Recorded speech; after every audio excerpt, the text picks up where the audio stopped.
আর মাত্র একদিন পরেই শক্তিশালী দক্ষিণ আফ্রিকার বিপক্ষে মাঠে নামছে বাংলাদেশ দল। হাই ভোল্টেজ সেই ম্যাচ নিয়ে ভক্তদের মনে তৈরি হয়েছে অনেক প্রশ্ন। বাংলাদেশ কি সত্যি পারবে দক্ষিণ আফ্রিকাকে হারাতে? বাংলাদেশ বনাম দক্ষিণ আফ্রিকার ম্যাচে কে জিতবে এবার তা জানিয়ে দিল জ্যোতিষী বিড়াল। শ্রীলঙ্কাকে 2 উইকেটে হারানোর পর বিশ্বকাপে নিজেদের দ্বিতীয় ম্যাচে আগামীকাল মাঠে নামছে বাংলাদেশ দল। শক্তির দিক থেকে 2 দলেই আছে বড় বড় তারকা প্লেয়ার। বাংলাদেশে যেমন সাকিব, মুস্তাফিজের মতো বিশ্বমানের প্লেয়ার আছে, তেমনি দক্ষিণ আফ্রিকার আছে ডেভিড মিলার, এন্ড্রিক নরকিয়ার মতো তারকা ক্রিকেটার। ডি গ্রুপের সেরা হওয়ার দৌড়ে এই ম্যাচটি 2 দলের জন্যই অত্যন্ত গুরুত্বপূর্ণ। যদিও ম্যাচটি হারলেও বিশ্বকাপে টিকে থাকবে বাংলাদেশ, তবে দক্ষিণ আফ্রিকাকে হারানো সম্ভব হলে গ্রুপ সেরা হয়ে পরের রাউন্ডে যাবে বাংলাদেশ।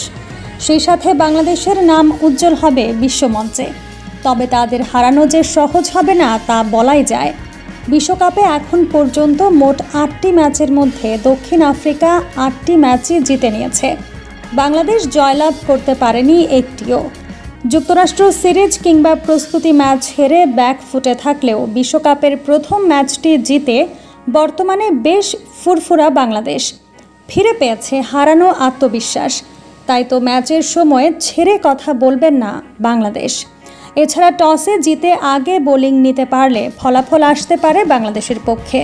হাই ভোল্টেজ সেই ম্যাচ নিয়ে টিয়া পাখির পর এবার ভবিষ্যৎবাণী করল জ্যোতিষী বিড়াল। বিড়ালটির সামনে বাংলাদেশ দক্ষিণ আফ্রিকার পতাকা রাখলে দক্ষিণ আফ্রিকাকে বেছে নেয় জ্যোতিষী বিড়াল। তবে সবসময় জ্যোতিষী বিড়ালের কথাই যে সত্য হবে এমনটাও না। প্রিয় দর্শক, বাংলাদেশ নাকি দক্ষিণ আফ্রিকা, কে জিতবে আগামী ম্যাচে? কমেন্ট করে আপনার মতামত জানিয়ে দিন।